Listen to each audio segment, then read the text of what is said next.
नमस्कार, स्वागत है आप सभी का। मैं हूं माधवी पांडे आपके साथ। सीधे ले चलते हैं आपको महाकुंभ। आपको बता दें कि महाकुंभ में इस वक्त भी आस्था की डुबकी जारी है। महाकुंभ में जल सैलाब उमड़ता हुआ दिख रहा है।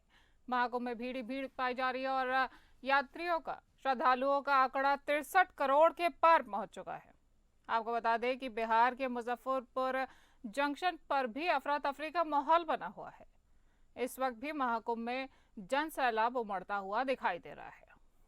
महाकुंभ 26 फरवरी को शिवरात्रि को लेकर महाकुंभ में तैयारियां जोरों शोरों पर है। वहीं अभी 2 दिन बचे हैं महाशिवरात्रि को और महाकुंभ में आस्था का जन सैलाब उमड़ता हुआ देखा जा रहा है।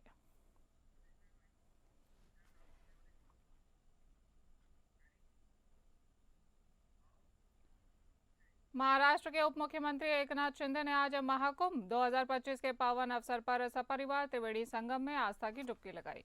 जीवनदायिनी, मोक्षदायिनी एवं पुष्प सलीला मां गंगा, मां यमुना और दश सरस्वती के पावन संगम में स्नान कर उन्होंने महाकुंभ की आध्यात्मिक चेतना का अनुभव किया। उत्तर प्रदेश के औद्योगिक विकास मंत्री नंद गोपाल गुप्ता नंदी ने तीर्थराज प्रयागराज आगमन पर मुख्यमंत्री, उप मुख्यमंत्री एकनाथ शिंदे का स्वागत किया और उन्होंने कुंभ कलश प्रदान कर उत्तर प्रदेश सरकार की ओर से उनका अभिनंदन भी किया। इस अवसर पर एकनाथ शिंदे ने महाकुंभ 2025 को विश्व का सबसे बड़ा आयोजन बताते हुए कहा कि प्रयागराज पवित्र भूमि है, यहाँ सभी समान है, कोई बड़ा छोटा नहीं, सभी को एक जैसा सम्मान मिलता है।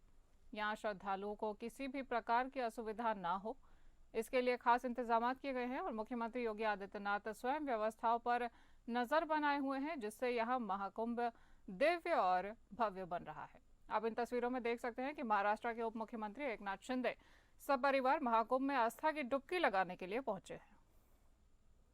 उनका जोरदार स्वागत भी किया गया महाकुंभ में और वहीं उन्हें कुंभ कलश प्रदान कर उत्तर प्रदेश की ओर से उनका स्वागत, अभिनंदन भी किया गया।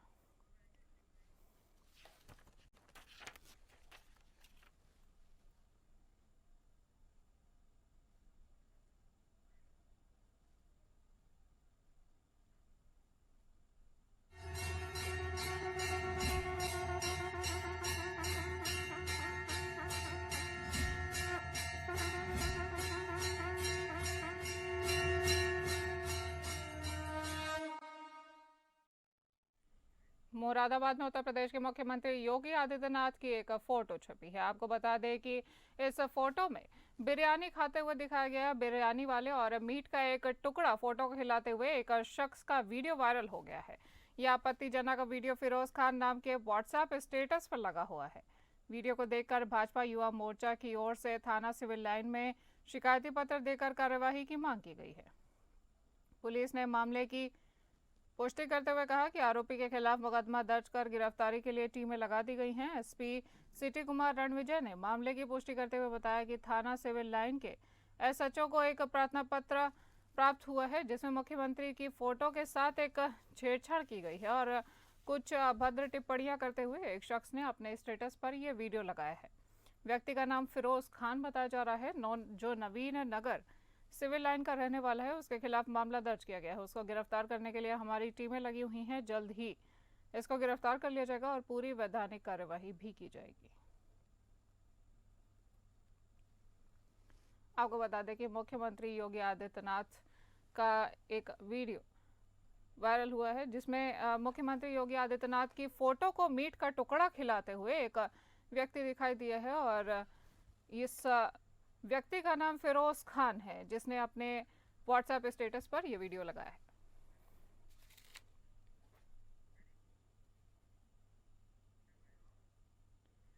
केंद्रीय राज्य मंत्री बीएल वर्मा ने बदायूं में वर्ष 2025 के अंत भारत की टीबी मुक्त करने का संकल्प दोहराया। उन्होंने कहा कि इस सभी की सहभागिता की आवश्यकता है, तभी यह संकल्प पूरा हो सकता है। इस दौरान उन्होंने टीबी के 20 तो अन्य ने 104 मरीज गोद लिए हैं।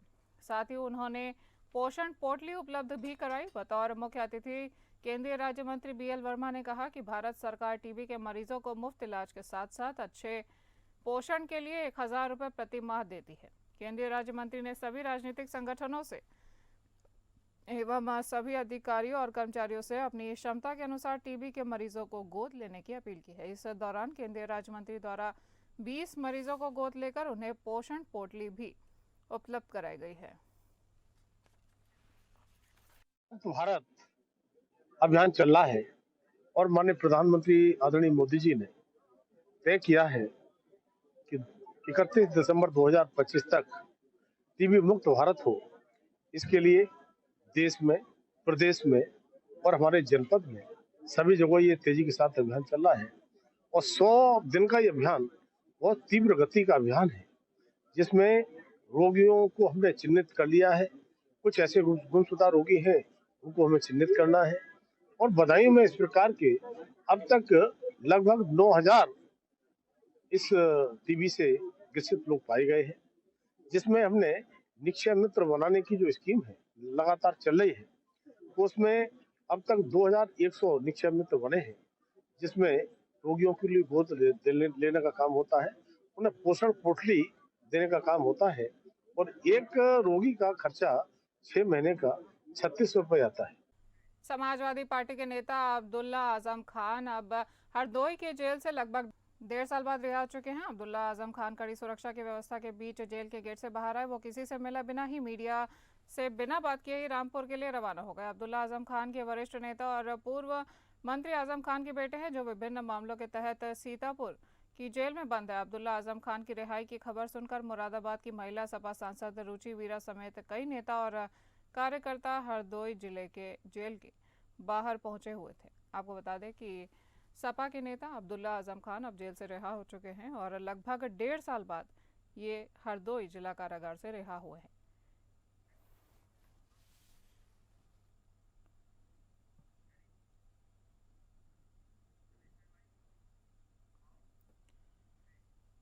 बुंदेलखंड के महोबा जिले में अधिवक्ता समिति के बैनर तले इकट्ठा हुए सैकड़ों अधिवक्ताओं ने विरोध प्रदर्शन किया। केंद्र सरकार द्वारा प्रस्तावित अधिवक्ता संशोधन विधेयक 2025 के प्रारूप के खिलाफ सड़क पर उतरकर जोरदार प्रदर्शन किया गया। अपने बंधक और कोषागार कार्यालय का घेराव कर प्रस्तावित कानून को वापस लेने एवं अधिवक्ता प्रोटेक्शन एक्ट लागू करने की मांग की गई है। अधिवक्ताओं ने कहा कि प्रस्तावित संशोधन विधेयक संविधान में दिए गए मौलिक अधिकार स्वतंत्रता के अधिकार को समाप्त कर रहा है। उन्होंने कहा कि भारत देश की आज़ादी से अब तक राष्ट्र निर्माण में अधिवक्ताओं की महत्वपूर्ण भूमिका रही है। समाज के सबसे गरीब कमजोर व्यक्ति को न्याय दिलाने के लिए भी अधिवक्ता समाज हमेशा तैयार खड़ा रहता है। वहीं उन्होंने बताया कि अधिवक्ताओं के बगैर समाज में न्याय की कल्पना संभव ही नहीं है।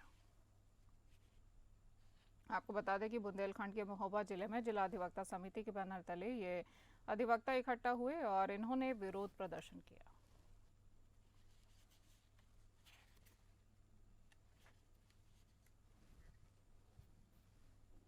बुंदेलखंड के महोबा जिले में जिला अधिवक्ता समिति के बैनर तले आपको बता दें कि सैकड़ों अधिवक्ताओं ने इकट्ठा होकर विरोध प्रदर्शन किया है और केंद्र सरकार द्वारा प्रस्तावित अधिवक्ता संशोधन विधेयक 2025 के प्रारूप के खिलाफ सड़क पर उतरकर इन अधिवक्ताओं ने जोरदार प्रदर्शन किया है।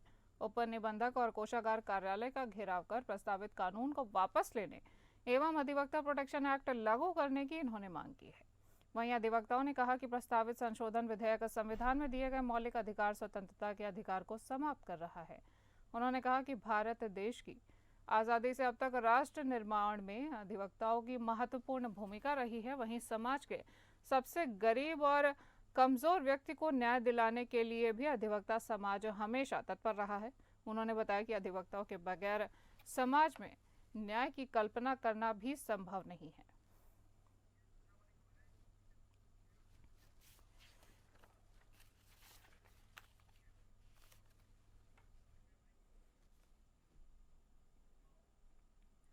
बरेली पुलिस ने जमीन हड़पने के गिरोह का भांडाफोड़ किया है। आपको बता दें कि बारादरी थाना क्षेत्र से पुलिस ने फर्जी दस्तावेजों के जरिए प्लॉट पर कब्जा करने के आरोपी सचिन गोस्वामी को गिरफ्तार कर लिया है। मामला 3 जनवरी 2025 को प्रकाश में आया है, जब नुसरत जहां की शिकायत पर पुलिस ने कार्यवाही शुरू की। इस मामले में पहले ही सावंत कुमार जायसवाल, अमित कुमार राठौर और दीपक कुमार को जेल भेजा जा चुका है। पुलिस ने 24 फरवरी को बारादरी थाना क्षेत्र के बियाबान कोठी से 28 वर्षीय सचिन गोस्वामी को पकड़ा और आरोपी के पास से कई फर्जी दस्तावेज बरामद किए हैं। इनमें अमित सिंह राठौर के 3, सावन कुमार के 2 और रेणु के 3 और दीपक के 2 फर्जी आधार कार्ड बरामद किए गए हैं। साथ ही सचिन के खुद के 2 फर्जी आधार कार्ड मिले हैं। पुलिस को आरोपी से 9 बैनामों की छाया प्रतियां और 2 वसीयतनामे भी मिले हैं। सचिन का आपराधिक इतिहास गंभीर रहा है। वो पीलीभीत में पॉक्सो एक्ट के तहत वांछित भी था। इसके अलावा सुभाष नगर में मारपीट और बरेली में बिजली चोरी के मामले में भी उस पर मुकदमे दर्ज है। थाना बरादरी में कूट रचित दस्तावेज तैयार करके और जमीनों पे प्लॉट पे कब्जा करने के लिए एक गिरोह काफी समय से काम कर रहा था, जिस गिरोह में एक निलंबित लेखपाल था और भी कई अन्य इसमें इसके साथी थे। जो निलंबित लेखपाल है उस पे अभी तक 8 मुकदमे हो चुके हैं और उसके एक अन्य साथी जिसका नाम अमित है उसके ऊपर 13 मुकदमे हो चुके हैं। तो बरेली जनपद के शहर में अलग अलग इलाकों में इनके द्वारा यह इस प्रकार से नकली दस्तावेज तैयार करके और जमीनों पे कब्जा करने का इनके द्वारा ये कृत किया गया था। इसी श्रृंखला में आज थाना बरादरी ने एक व्यक्ति इसी गैंग के जो एक मेंबर है, इसका नाम है सचिन गोस्वामी।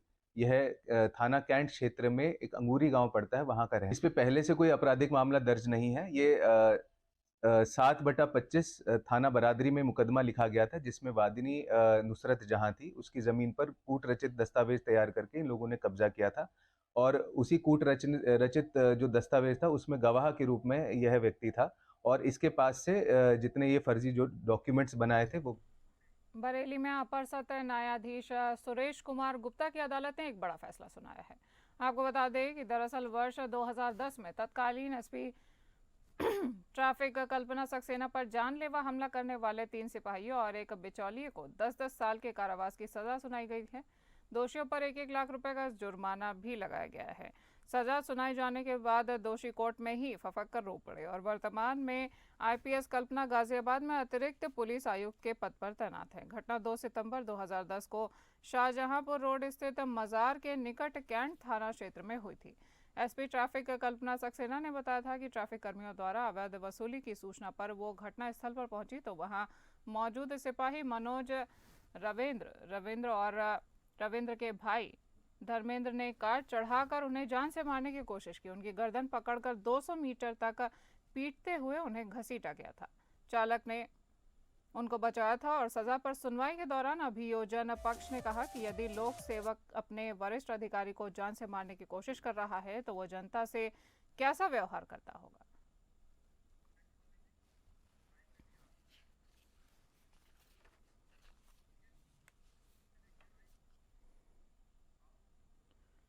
रायबरेली में झगड़े को शांत कराने गई पुलिस की गाड़ी में ही आग लगा दी गई। आपको बता दें कि मामला मिल एरिया थाना क्षेत्र के उमरा गांव का है, जहां 2 पक्षों में मारपीट हो गई। रामकिशोर नामक व्यक्ति ने पड़ोस के ही रहने वाले एक व्यक्ति पर फरसे से जानलेवा हमला कर डाला। वहीं पड़ोसियों की सूचना पर 112 डायल पुलिस को मौके पर बुलाया गया। पुलिस ने स्थान पर पहुंचकर कांस्टेबल फूलचंद और रामकुमार ने मारपीट को रोकने की कोशिश की। वहीं रामकिशोर ने पुलिस के वाहन में आग लगा दी। स्थानीय लोगों के मुताबिक रामकिशोर मानसिक रूप से बीमार है और वो कई लोगों पर जानलेवा हमले कर चुका है। पुलिस ने आरोपी को लोगों की सहायता से रस्सी में बांधकर काबू किया है।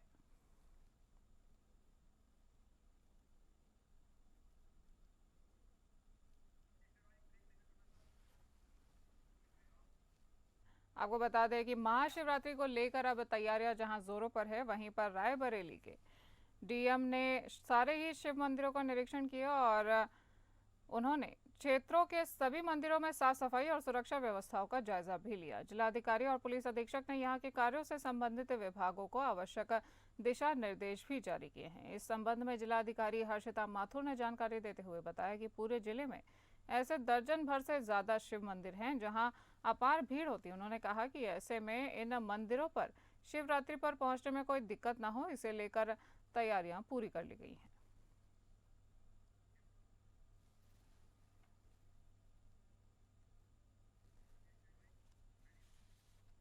एक सेकंड।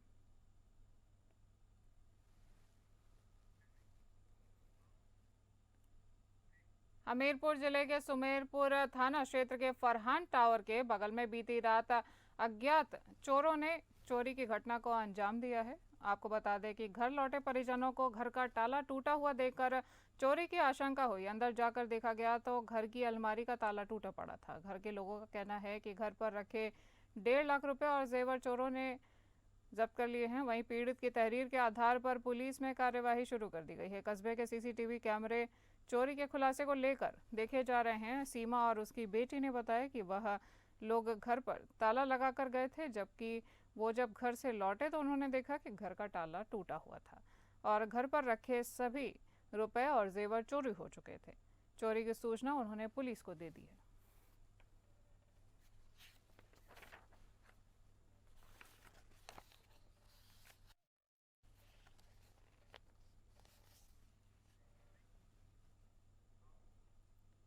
देवरिया के तरकुलवा थाना क्षेत्र में एक युवक एक युवती को फंसाकर घर से भगा ले गया। आपको बता दें कि जिसकी शिकायत उसकी बहन ने पुलिस थाने में दी। तरकुलवा थाने पर दी शिकायत के आधार पर मुकदमा दर्ज कर लिया गया है, लेकिन अभी तक आरोपी जलालुद्दीन अंसारी पर कोई कार्यवाही नहीं की गई है। अब बात सामने आ रही है कि आरोपी जलालुद्दीन अंसारी के घर वाले जबरन सुलह करने का दबाव बना रहे हैं, जिसकी फिर से शिकायत की गई है। पीड़ित परिवार का कहना है कि मेरी बच्ची की हत्या जलालुद्दीन अंसारी और उसके सहयोगियों ने कर दी है, क्योंकि जिस नंबर से फ़ोन आता था वो फ़ोन बंद बता रहा है और उसके घर वाले हमें जान से मारने की धमकी दे रहे हैं। अब पीड़ित परिवार ने एसपी ऑफिस पहुंचकर न्याय की गुहार लगाई है।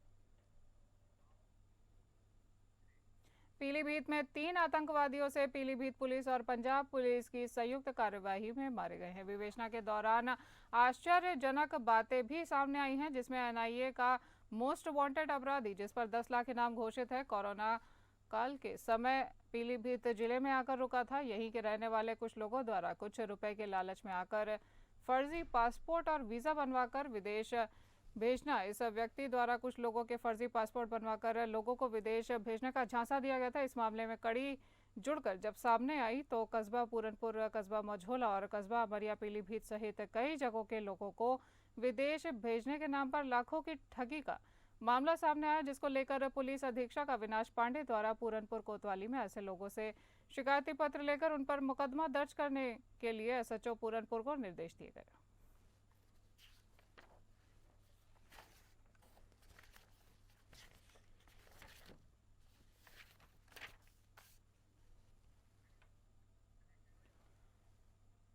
गाजीपुर के जंगीपुर थाना क्षेत्र से पुलिस ने ताजपुर मोड़ के पास से एक गैंगस्टर और 25,000 के इनामिया बदमाश राहुल यादव को गिरफ्तार करने में कामयाबी हासिल की है। पकड़े गए इनामिया बदमाश राहुल के पास से एक तमंचा और एक जिंदा कारतूस बरामद किए गए हैं। इस बात की पुष्टि अपने कार्यालय में सीओ सिटी सुधाकर पांडे ने की है। इस दौरान उन्होंने बताया कि जंगीपुर थाने की पुलिस ने ताज मोड़ के पास संदिग्ध व्यक्ति और वाहन की चेकिंग की जा रही थी, तभी एक संदिग्ध व्यक्ति उन्हें दिखाई दिया। पुलिस ने रोककर पूछताछ की तो पता चला कि राहुल यादव गाजीपुर का रहने वाला है और तलाशी के दौरान राहुल के पास से एक तमंचा और कारतूस बरामद किए गए हैं। चेकिंग के दौरान जंगी पुलिस को एक बड़ी सफलता मिली। वाहन चेकिंग के दौरान एक व्यक्ति जो संदिग्ध लगा उसको रोका गया। उसे जब पूछताछ की जा रही थी और तलाशी ली गई तो उसके पास एक 315 बोर का एक तमंचा और कारतूस मिले। जब उसके बारे में उसका नाम पता पूछा गया तो उसने अपने आप को राहुल यादव बताया, जो मधुबन थाना खानपुर का रहने वाला था। जब इसकी और सघनता से पूछताछ की गई तो मालूम पड़ा कि ये जो है मोहम्मदाबाद से वांछित था और इसके ऊपर 25,000 रुपये का इनाम घोषित है और इसके पास 8 मुकदमे हैं जो विचाराधीन न्यायालयों में चल रहे हैं। गैंगस्टर भी है सर। गैंगस्टर के अभियोग में पंजीकृत रहा है और उसका ये वांछित अभियोग था। क्या कार्रवाई की जाएगी? इसके क्योंकि तमंचा इसके पास से बरामद हुआ है, इसके मुकदमा लिखा जा रहा है और जेल भेजा जा रहा है और वांछित जिस मुकदमे में वांछित था उस पर रिमांड बनवा के न्यायालय में प्रस्तुत किया जाएगा। बात करेंगे उत्तर प्रदेश के सोनभद्र की, जहां पुलिस ने बदमाशों के खिलाफ, आपको बता दें कि लंगड़ा ऑपरेशन चलाया गया है। ऑपरेशन लंगड़ा में पुलिस ने बाइक सवार बदमाश को गिरफ्तार किया है। पुलिस और बदमाश के बीच मुठभेड़ हो गई। वहीं पुलिस मुठभेड़ में बदमाश को पैर में गोली लगने के कारण वो घायल हो गया है। घायल बदमाश का पीएचसी मधुपुर में उपचार करने के बाद चिकित्सकों ने मेडिकल कॉलेज में रेफर कर दिया है। आरोपी पर 25,000 रुपये का इनाम घोषित था और आरोपी ने जनवरी में ट्रक चालक को लूटा था। वहीं बदमाश का नाम विशाल उर्फ अलग यादव है। युवक वाराणसी का रहने वाला है और पुलिस ने आरोपी को गिरफ्तार कर उसे जेल भेज दिया है।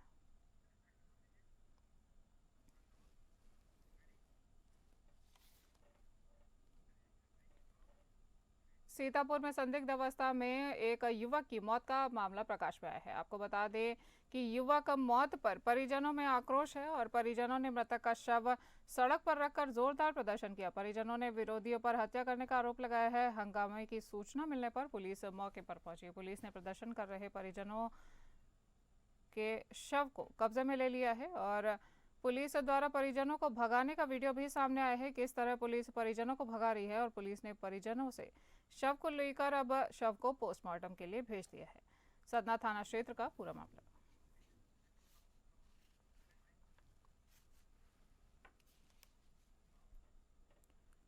हापुड़ के थाना गढ़मुक्तेश्वर में मोहल्ला सेगीवाला के से दिल दहला देने वाली एक घटना सामने आई है, जहां बच्चों के आपसी विवाद में एक माता पिता एक 8 वर्षीय मासूम बच्चे के हत्यारे बन गए। आपको बता दें कि मोहल्ला सेगीवाला के रहने वाले राजाराम का 8 वर्षीय बेटा कृष्णा 21 फरवरी की शाम को घर से बाहर खेलता हुआ अचानक गायब हो गया था। काफी देर बाद भी जब बच्चा अपने घर नहीं पहुंचा तो परिवार के लोग उसे ढूंढने के लिए निकल पड़े। काफी तलाशने के बाद जब कृष्णा परिवारजनों को नहीं मिला तो उन्होंने उसकी गुमशुदगी की रिपोर्ट गढ़मुक्तेश्वर कोतवाली में दर्ज कराई। पुलिस ने जब इसकी छानबीन की तो पुलिस और परिवारजनों के शक के आधार पर पड़ोस के रहने वाले दीपक शर्मा के घर पर जब तलाशी ली गई तो मासूम कृष्णा का शव आरोपियों के पड़ोस में रहने वाले रस्तोगी के मकान की छत से एक चादर में लिपटा हुआ बरामद मिला।